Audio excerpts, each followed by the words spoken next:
Hello. Stonks. What are they? Who makes them? How do you buy them? And How why do do you sell they them? keep going up? They only go up, right? We're going to cover the answers to these questions and more throughout the course of this video. So get ready, strap in. So, Alexis, tell us, what is a stonk? A stonk? All I know is that it only goes up. My understanding from reading things on the internet is that stonks always go up, and you should buy the F-dip. Now, I don't know what the F-dip is, but you're supposed to buy it because stonks will go up. Rocket emoji, rocket emoji, rocket emoji. Is that about your understanding of stonks too? Hashtag to the moon. Hashtag to the moon. That's the extent of mine. Hashtag hodl. I don't know what that is. Oh, hold on for dear life. Oh yeah, I knew that one actually. So, in actuality, joking aside, I think stocks today are overvalued. In what is today, the 22nd of October? Yes. Yeah, they're overvalued, and they've been overvalued for a long time. And certain indices reached peaks in November of last year through January of this year, 2022. And I think it's very likely we're in a bear market. I think it's very likely that we'll either see stock valuations continue to go flat over time, bouncing around, or possibly more likely, we'll see them go down. And so, with the macroeconomic factors that we're going to discuss in this video today, people might consider decreasing their position in stocks if they have them, specifically in the U.S. indices, the S&P 500, the Dow Jones Industrial Index, NASDAQ, the Bullish, if they have things tied to that. And they should consider holding those assets in alternative forms. Maybe. Does that mean people should necessarily sell all their stocks today? Not necessarily. I don't know. That's a very personal thing. Neither of us are financial advisors and are not qualified to give any such direct personal advice. But we can discuss what we're doing and how we see things and how we're approaching markets, I think. Yes. Yes. I think a good starting place would be for me to ask you, how do you value the stock market currently? That's a very good question. Well, I'd say the way that I do it currently is comparable to how I did it last Tuesday, which is comparable to how a lot of people have done it throughout the course of the years. Oh, okay. There are several different metrics we can look at. Okay. All right. I'll name 5 or 6 here that I wrote down. We have the price to sales ratio. Now that's the price of a stonk to the sales or the revenue that is generated. And you can track this for an individual stock. You can also track it for an index, right? The median price to sales ratio for the S&P 500 is 1.54. In 2021, it went over 3, and currently it's about 2.26, meaning that we're still above that. All right. Another valuation is the trailing 12-month price to earnings ratio, and that is the price of a stonk to the earnings of that stonk, or profits, right, over the last 12 months. So companies report every quarter their revenue, their sales, same word, same thing. They also report their earnings, and you can look at those earnings over the last year, trailing 12 months. I bring that up because a lot of people like to use what's called the forward PE, which is based on analyst estimates, which are not always perfect, and in my opinion, not very reliable all the time. So I like to look more at the trailing 12 month. Anyway, the trailing 12 month PE is currently 19. It was 38 in 2021 at the height of the stock market for the S&P 500.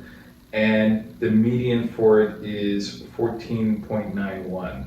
The median since 2020 or historically? I think this median, the time series I looked at, goes back to 1950. But I'll put a screenshot up and I'll screenshot the site that I got it from. But this is the average PE of all of the 500 companies that make up the S&P. Yes, that's right. Mm-hmm.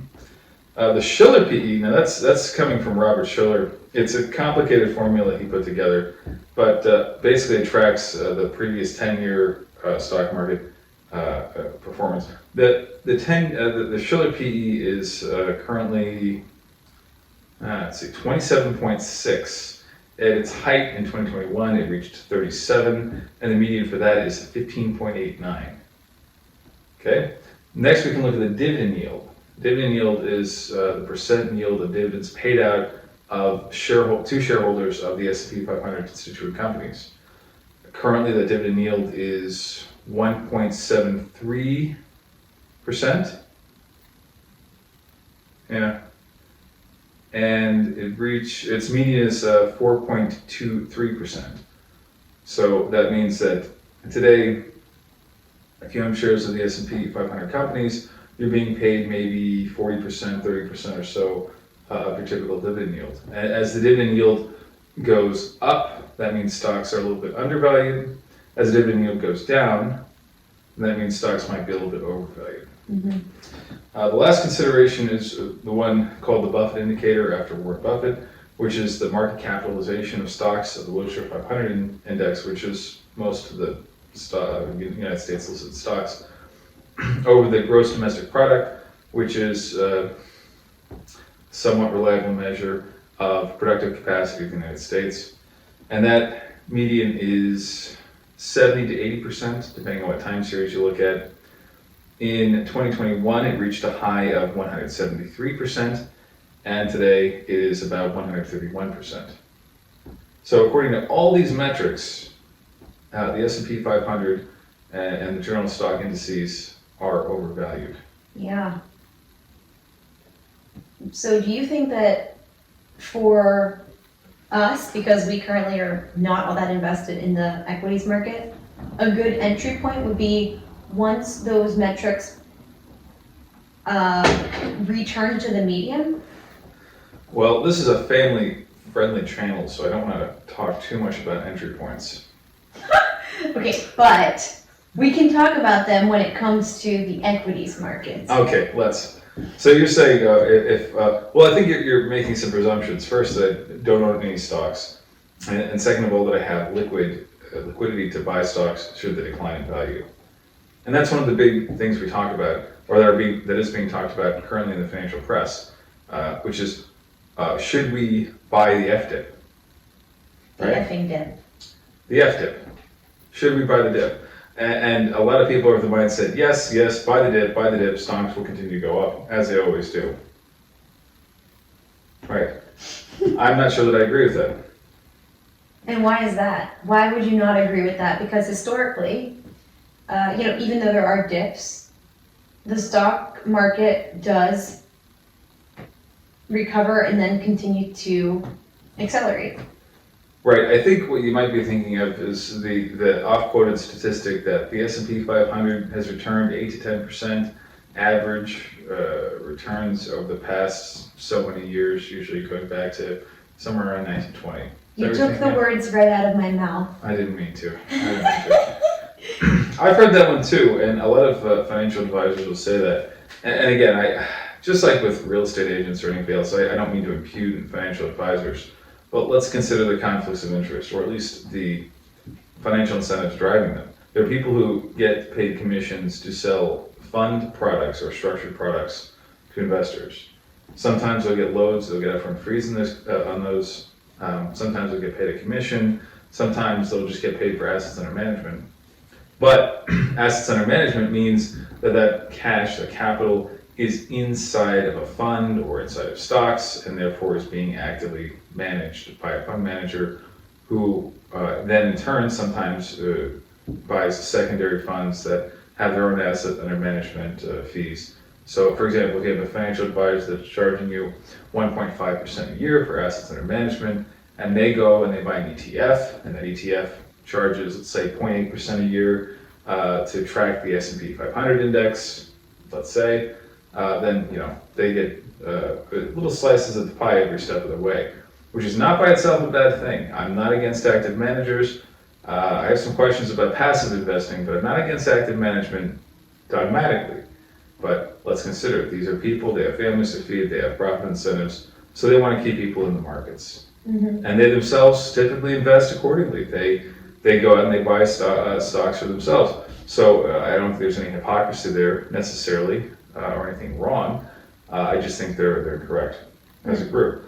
to steer people consistently all the time into stocks, regardless of the current macroeconomic conditions.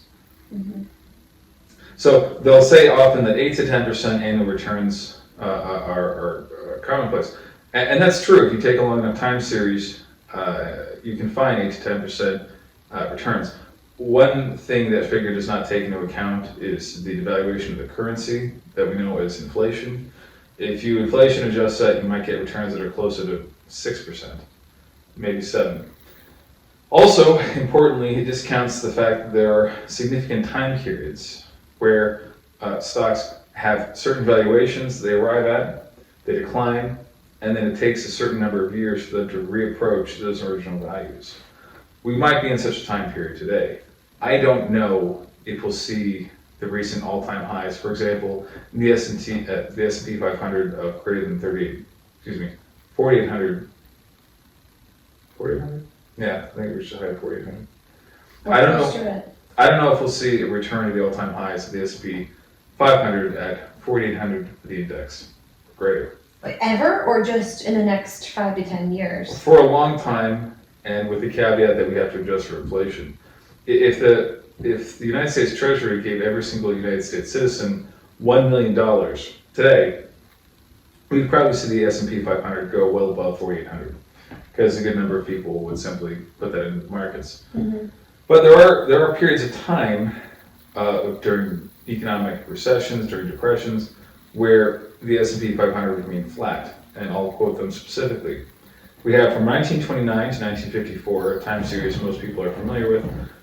The S&P reached 31 a share at the zenith in 1929, and did not reapproach that until 1954.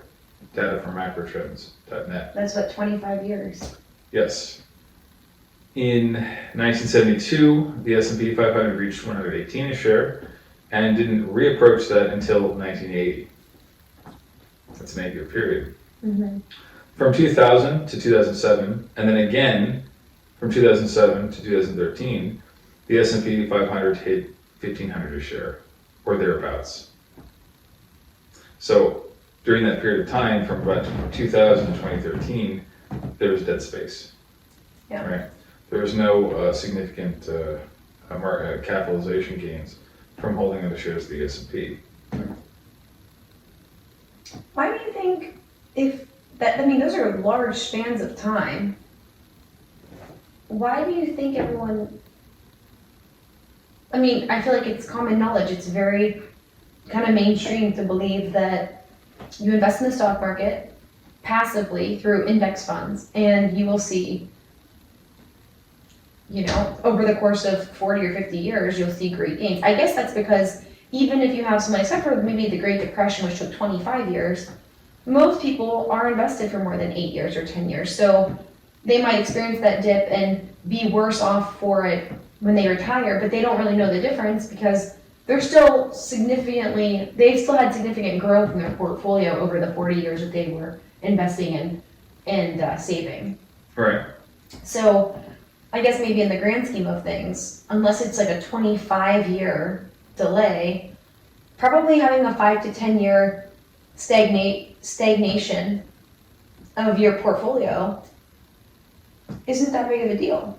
Well, no, I suppose it's not. But then why, if you can avoid it, let your portfolio stagnate when you can sell off some portion of it, maybe just 10%, 25%, 50%, and then hold on to that cash through a potential, maybe even probable decline to try to buy at more favorable prices. Do you have some idea of what that would be? I think you might have mentioned this to me before.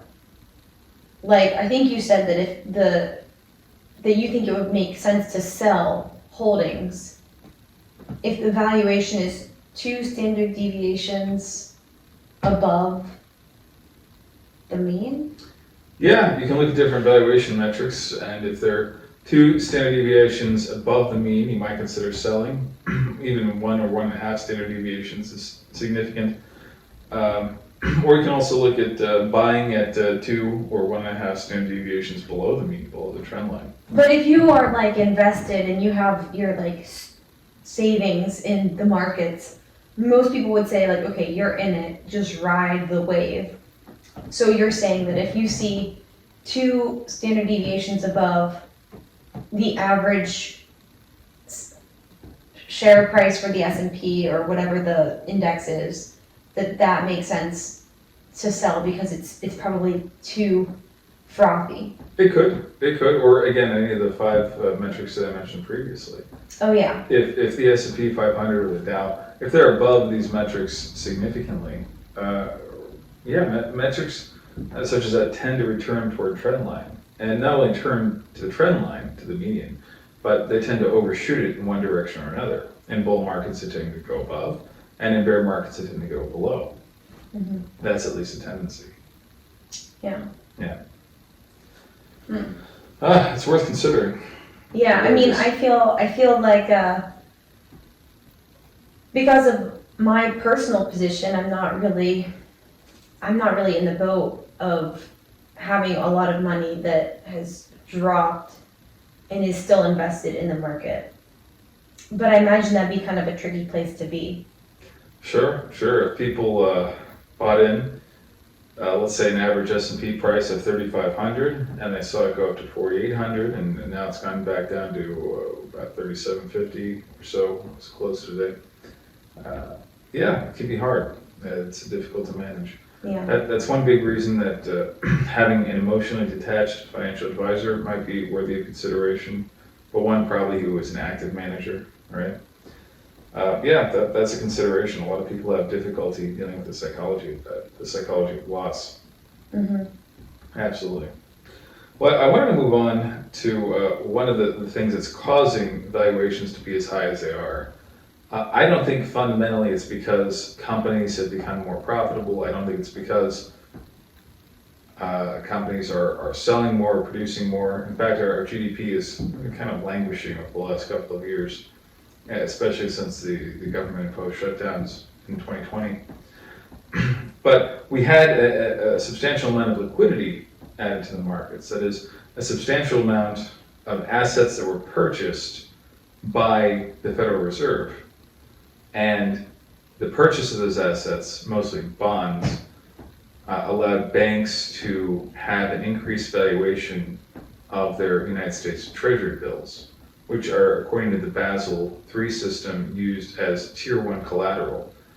The reason I bring this up is to point out that a lot of these banks have arms of the banks, the investment banks, so they're called, that use Tier 1 collateral to support investment positions, to basically the underlying collateral for buying stocks, or sometimes high yield or even low yield corporate debt. Mm-hmm. Right? So as the Federal Reserve goosed the system, adding a substantial amount of liquidity in the form of bond purchases, buying up the value of these U.S. Treasury bonds and increasing their value in the markets, that increased value allowed banks to, as a multiplier effect, to go out and buy a whole heck of a lot more stocks. Mm-hmm. And that's one of the reasons I believe we have had through 2020 to about, the beginning of 2022 or the end of 2021, we had a very high increase in U.S. stock indices, specifically a lot of the so-called risk-on assets. People talk about certain high flyers like technology companies, certain electric car makers, and other very well-known companies, cryptocurrencies too, that became substantially overvalued based on this infusion of liquidity indirectly from the Federal Reserve. Well, that liquidity is being thrown away. It's being taken away. In fact, so much liquidity was added that about $5.5 trillion in bonds were bought over the course of the last few years by the Federal Reserve. And the entire balance sheet of the Federal Reserve went up from about $500 billion to about $9 trillion in value. And about 5.5 of that $9 trillion was used as collateral to buy stocks. Or let me put it better, 5.5 of that 9 trillion was used to increase the price of bonds, and that increase in price of bonds was used by banks secondarily to buy stocks. Because that made their collateral higher that they could Right. borrow against. Bingo. I see. we're unwinding that entire position. And when I say we, I mean the Federal Reserve. They're selling off bonds. And as the value of those bonds decrease, and as that asset, as that balance sheet decreases in value, in theory, investment banks should have less capital, less underlying collateral to go out and buy stocks, specifically stocks in the United States indices. Mm-hmm. The S&P 500, the Dow, the NASDAQ. Will they have to sell positions? Probably. Because the collateral that they're holding, the underlying value of that decreases, and therefore they're required to only hold so much of a risk asset without the collateral. That's it exactly. So because the ratio will become too high of risky assets to save for collateral positions, they'll have to sell off. Are they already, do you think, or do we not know? Is there some way we can know? Well, you can look at a correlation of S&P 500 valuations charted against the Federal Reserve balance sheet. That's one indicator you might use. Yeah. Also, the unusual event of bond valuation and stock valuations going down simultaneously suggests that there's a correlation. But you're right, it's not absolutely proven. We just don't know.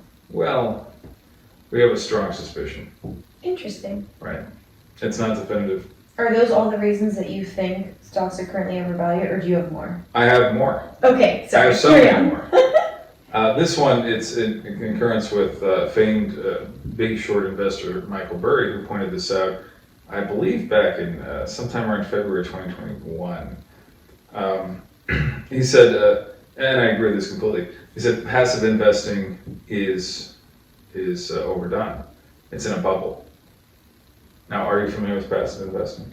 I think I understand that would be index funds, ETFs, any sort of fund that would probably be something, I would think like a 401k, just a pool of companies that are grouped together. An individual will take their 401k or whatever investment money they have, and they put it into these groups of, like, I don't know, I think a common phrase might be like large cap growth fund, or, you know, I don't know, small cap international fund. I've seen these before, you know, where I've worked, but Right. isn't that what passive investing is that you kind of, you invest into like a pool of various companies that are managed by some other group?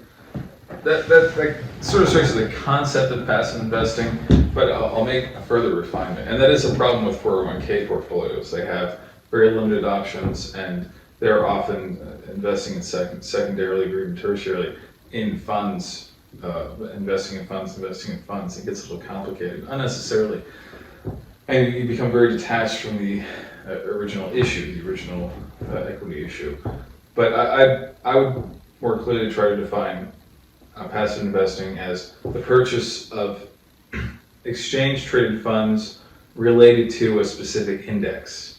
For example, the SPY tracking the S&P 500 index. The QQQ tracking the NASDAQ index might be two examples, right? So people would buy shares of SPY, Yes, and that is a fund that basically holds shares of the S&P 500 companies in some small amount, so that each one share represents a portion of, like the same portion of those companies in its entirety, but just into one share. yes, Does that make sense? yes, but there are very important caveats. Each constituent member of the S&P 500 in those funds and also in the weighting of the index doesn't get an equal percentage weight. Oh, You would think if you had 500 companies, let's say if the index was worth $500, each company would be worth $1 share in the index. yeah, That's not how it works. Oh, That's not how it works. And I think a lot of people don't realize this. The S&P 500 index is what's called a float adjusted capitalization, meaning that the companies that comprise the index that already have a higher market capitalization, a total valuation of the company, they have a greater weighting in the index than companies which are smaller. So for example, a $1 trillion company would have a greater weighting in the S&P 500 than a $20 billion company, right? And because of this float adjusted capitalization, the top 5 companies in the S&P 500 comprise about 22.53% of the valuation as of data from about 3 months ago. Of each share of an SPY. Right. Oh. So when you Okay. buy the S&P 500, you're really only buying, you could argue, about 15, 25 companies. And the rest of it is another 400 or 350 or so companies that barely even comprise the index. I see. People think they're getting diversification into a whole bunch of different sectors in US equities, and they're simply not. I see. Most of it is tech weighted. In fact, the top 5 positions are Apple, Google, 2 different class shares of Google, Microsoft, Amazon, and Tesla. I hope this is okay to share with the group, but when we discussed this earlier and you said float, I thought you said flope, FLOPE, and I was like, I've never heard of that before, but now it makes more sense. Float shares. Well, all stonks have a certain flope. That should be part of that, that should be part of that type of vocabulary. The float. But the reason I wanted to bring up this how specifically the S&P 500 is comprised is there's a trend that a lot of people have been following toward passive index investing. And the idea goes, I work with people, and I work with very smart people, and they do this exact thing. They go out, they buy shares of the SPY, they buy more shares of the SPY, they buy more shares of the SPY. And again, they're very smart, but they're just buying and buying and buying shares of the SPY, again, thinking they're diversified when they're not really. And I think, and Michael Burry thought so about 1.5 years ago, a little over, that this is causing, or this had caused, the valuations of the S&P 500, for example, to go up. Yeah. Well, I mean, it makes sense, but then that also would make the PE go up. And I'm just thinking about this because if you have everyone who's just kind of mindlessly funneling their money into the, Hey, don't call dollar cost averaging mindless. No, It's a plan. I did not mean that to be offensive, but I'm just thinking about this. I mean, I do it too with my 401k, but if you're just investing into whatever the fund is, specifically like the SPY, I mean, those companies that are getting all of that funding, the PE has to be way higher if the company doesn't have a huge earning potential into the future, then you're just causing kind of a little bit of a bubble to form. Right.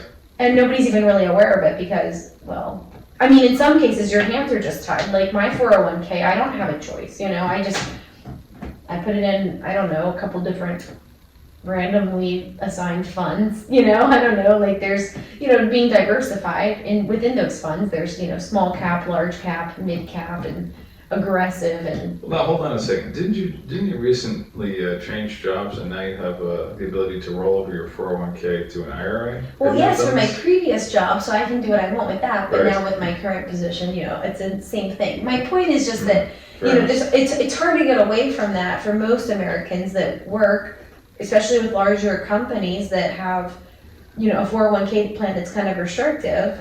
Right. But that can be inadvertently adding to this sort of bubble, if there is one, with certain companies getting maybe an overabundance of that wealth, Capital. of that capital directed Sure. to them. Yeah. So I see what you're saying, that you think some of these companies may be in a little bit of a bubble. Yes. Yes. Interesting. All right, do you have other reasons why you think the stock market is currently overvalued? Sure. I have one. Well, I have a couple. This could be fleshed out in more detail, but I'll leave you with, I think, what are the more prominent arguments. And one is that the E in the price to earnings ratio, you'll recall, it's price over earnings. The E, the profit, the earnings, that might not necessarily be maintained. And in fact, at the current PE of 19, if the earnings of the S&P 500 stocks go down about half, that PE jumps to about 38, right? 19 would be doubled if the Sure. earnings R&a-half, so that would put you at 38, right? Exactly. Right. So, and I think there are certain things that can happen to that E that a lot of analysts aren't considering. The first is the impact of inflation. Inflation in a lot of companies, even in Q3 and Q2 of 2022, inflation was cited as a cause for compression of margins of operating net profit, right? So it's cost of fuel, transportation, the cost of goods goes up. It's harder for companies to maintain profits, right? I think we can see continued compression of margins over time. If you add on to that a decrease in sales revenue, which I think you probably should, as consumer, especially discretionary spending, reaches a limit, and also consumers are tapped out on credit cards. Credit card utilization is at near an all-time high. I'm not sure inflation adjusted it's an all-time high, but it's an all-time high nominally.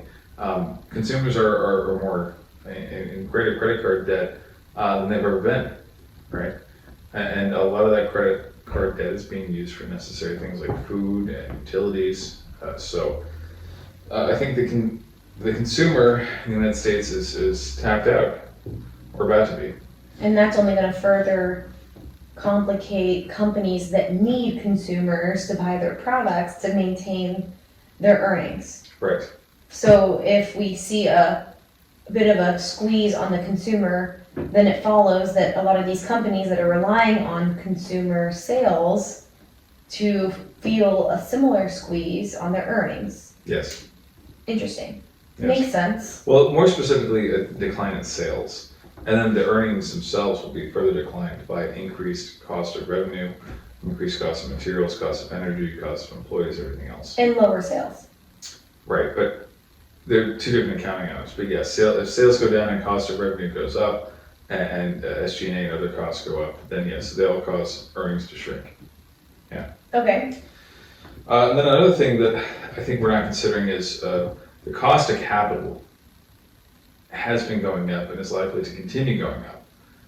And what do I mean by cost of capital? I mean borrowing costs. So the company right now has $100 million that it's borrowed, right? And let's say they borrowed it about a year ago, and they borrowed it about, let's say, 3% above the 10-year treasury yield, so maybe about 4.5%. Well, that company has to refinance that debt. Most companies, especially with unsecured, non-collateralized debt, they don't have fixed rates for long periods of time. They have what's called a revolving facility. So they'll have that debt at about 5.5%. Well, now the U.S. Treasury is 4.2% or so. That debt will be worth or cost maybe about 7.2, 7.5%, depending on the company. Which means the company's interest costs have doubled, all things being the same. Mm-hmm. If you add on to that the consideration that about 20% of the constituent companies in the S&P 500, as an example, are so-called zombie companies that don't derive enough operating profit to pay off their debt costs, just to service the interest costs of their debt. Mm-hmm. That suggests that a great number of companies, large and small, are likely to face bankruptcies and insolvencies because they're not able to pay their cost of capital, they're not able to pay their debt costs. It's scary. And also not able to obtain new debt in the future. And this assumes that interest rates remain constant.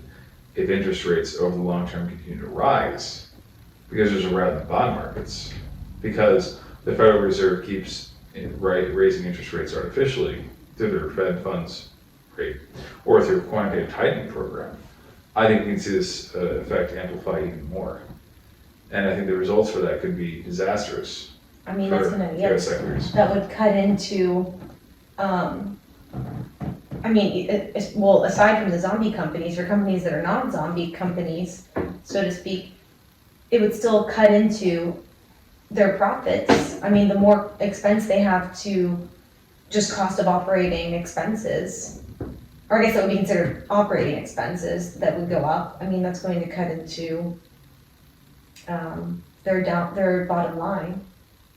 Yep. Which would further point to a decrease in that E on the PE Right. ratio. All right. Well, most of the financial advisors I talk to, they're not too concerned that the E will decrease. In fact, I think it'll remain stable, or even optimistically, they think it might increase in 2023, 2024. And I just don't know about that. Well, I think I mentioned this to you yesterday. I was reading that Nestle, P&G, and I think Tide, I mean, they're only 3 companies, and they're obviously consumer goods, people who are staying at home more and not going out as much because they're trying to save money, probably will focus on, these companies are going to catch a little bit of that windfall, I guess, if that's the right way to put that. But essentially what I'm trying to say is, I read yesterday that I think it was their Q3 earnings came out yesterday, and they actually did better than they thought with sales. They were able to pass on increased costs to the consumer relatively successfully. I think it was P&G who stated that they increased costs by about 10%, and they're going to continue to increase costs, and that they actually improved their Q4 guidance because they believe now, after seeing how the consumer has responded to the increased pricing, that they'll continue to earn. And in fact, they think they'll earn more than they thought they would have, a few months ago. So there's definitely some argument for the idea that, earnings could continue to rise because, at least for some companies. Or at least be maintained. Yeah. I mean, now obviously that's because, like I said, this is, home goods, things that people will use if they're trying to not go out as much. So there's some of that. Inelastic demand. Right. So not every company is going to benefit from that. These are companies that do get to benefit from that shift in prioritizing what people are spending. But I mean, there's probably some companies that might be able to increase their earnings. Yeah, there's truth in that. Generally speaking, things that are considered more necessary tend to be more resilient in any kind of recession. There's no doubt about it. And to add more evidence to your argument, PepsiCo, they described having increases in prices 17% year over year, with, if I recall correctly, no significant decrease in sales. 17% year over year, just since in the last few years? Okay. Yeah, just since 2021. Wow. Right, so that adds more evidence to your argument. That being said, I think these price rises, they might not stick. Yeah. I think I said the same thing yesterday. I believe it's possible that for a while people can continue to purchase even home, like these goods that Nestle and P&G are selling. They can continue to sell those at increased prices and have consumers buy, but there's probably some point where they go too high and there will be a decrease in people that are able to pay it, or as I think the pain of inflation becomes more apparent that it'll be prolonged, if it is prolonged, then people may start to cut back even more. Sure. So it's hard to say if that will definitely maintain itself. But for now, analysts are going, the company itself is now projecting into the future that this will maintain. Right. Well, then to counteract that, we also have companies like Target and Walmart, which have talked specifically about margin compression. Yeah. Right. And even with so-called inelastic demand, really, if somebody loses their job or suffers economic misfortune, can they eschew buying cans of Pepsi Cola, Doritos? Can they cut down on their consumption of hot chocolate? I would suggest they probably can and will if they can't afford it, especially if they're maxed out on all credit card use. Yeah. And they can no longer afford it. Yeah. Do you have any other reasons why you think the stock market is currently overvalued?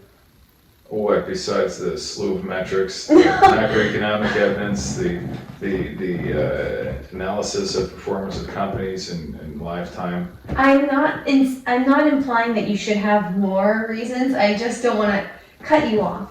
Sure. Because I've interrupted. I don't want to endlessly go into it, but those are probably the more salient points. If people are interested, we can do more of a deep dive into why certain indices or even certain stocks or certain sectors are a little bit overvalued. When I keep up with the investment press, everywhere I'm looking at suggests that sales are down, that just like with real estate, demand through direct fiscal stimulus was taken, and also cheap and easy credit was taken from much of the future of the 2020s and brought just to 2020 through 2022. So a lot of people have taken out debt to buy cars, they've taken out debt through home equity lines of credit to buy more stuff. People bought and bought and bought. Credit card, revolving credit facilities on consumer debt are at all-time highs. Everybody and their mother who's wanted to buy something has bought something. And now what? So do you think that there's anywhere within the equities market that people can be safe, or do you think that there's a way to be diversified if you think that all equities are kind of like in the same group? Because I would say that, like, if I were going to invest right now, I think consumer goods are probably at one of the safer places to go. If you're looking at the equities market. Well, a lot of people, especially financial advisors, will talk about defensive stocks, or they'll talk about non-cyclical stocks. That is, stocks that don't go up with good times in the economic cycle and go down with bad times during the economic cycle. The problem is, if you go look at the charts for your favorite utility company, which is defensive, for your favorite non-discretionary expenditure company, which is inelastic, for example, grocery stores, people have to buy food, right?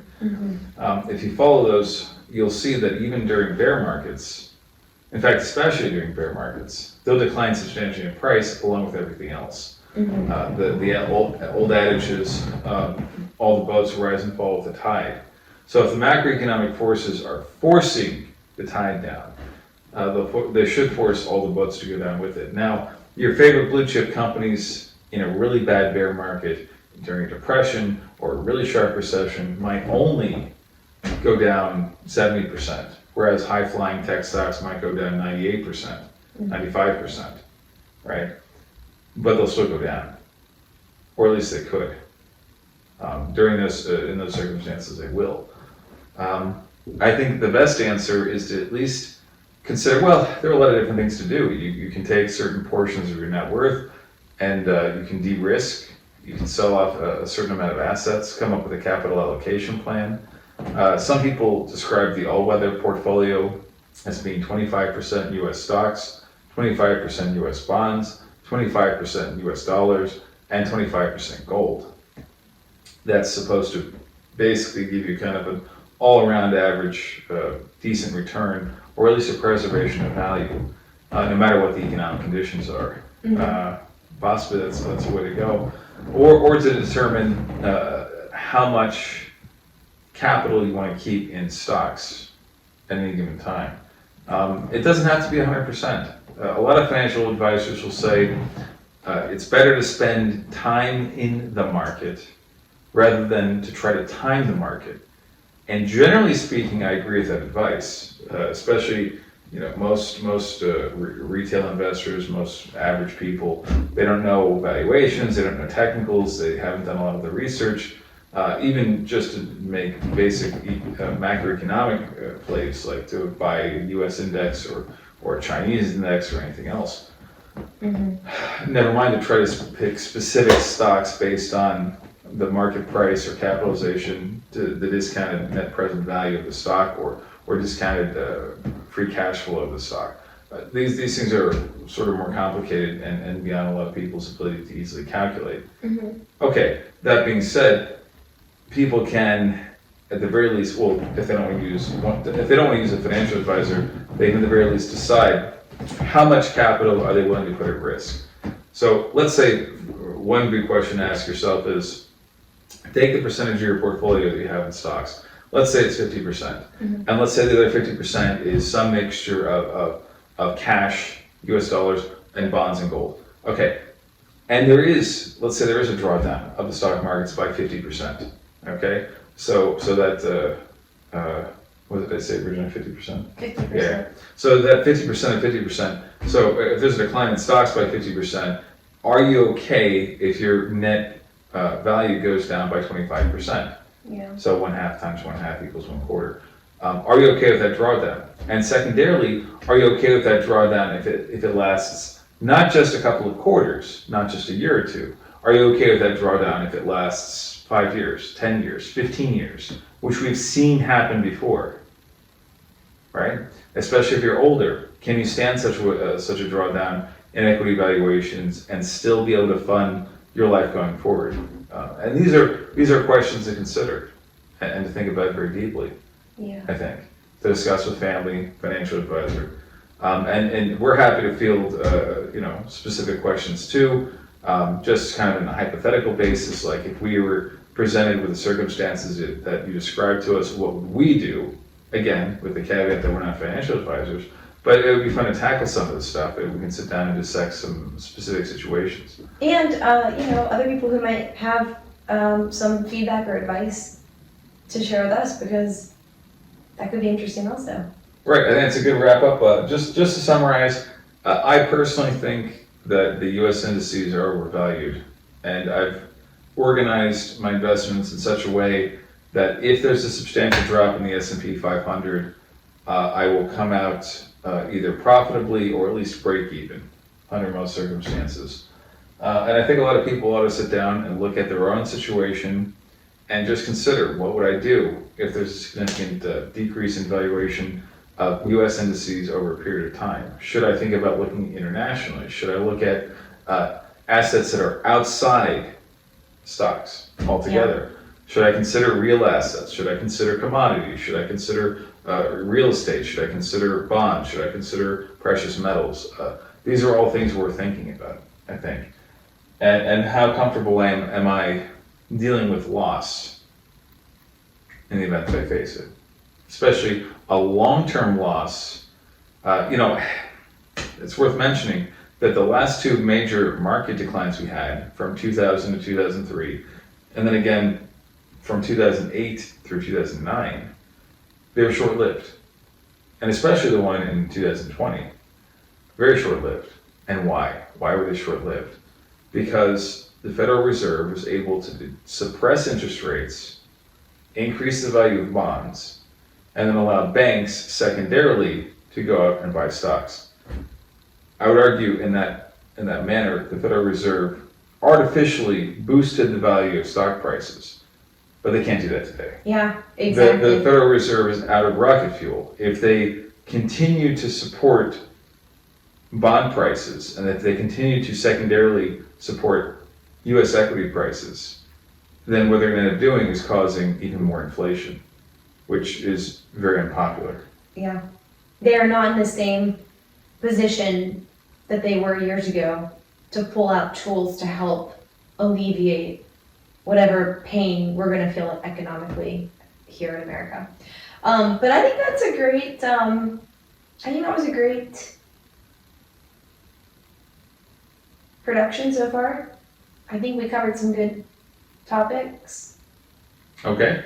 Okay, so sleep on it, but don't sleep on it. You know what I mean?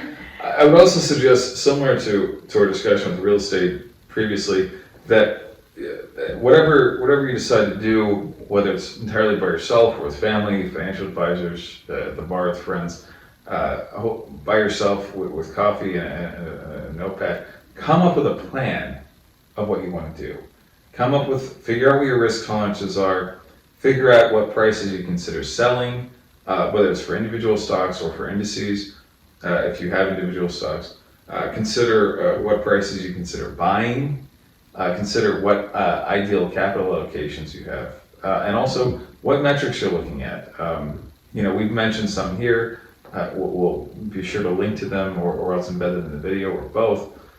There are also other metrics too. Some people like to use the price of the S&P or the Dow compared to gold or to US dollars or to barrels of oil or other things too. In addition to more traditional metrics like the PE, the market capitalization or GDP ratio and others. So I think it behooves everyone to sit down and make those calculations and to in as much as they can, and with assistance where needed, make actionable decisions. I think it will be very interesting to see how the next 12 to 16 months play out in the markets. Yeah, I think it will. It's going to be an interesting ride. Well, as I said earlier, if you have any questions for us or feedback of any kind, please leave a comment below. Also, feel free to email us. We'll put the email in the video description too, with any specific scenarios or questions you want to run by us. We're happy to take a look and let us know what you think. All right. Or let you know what we think.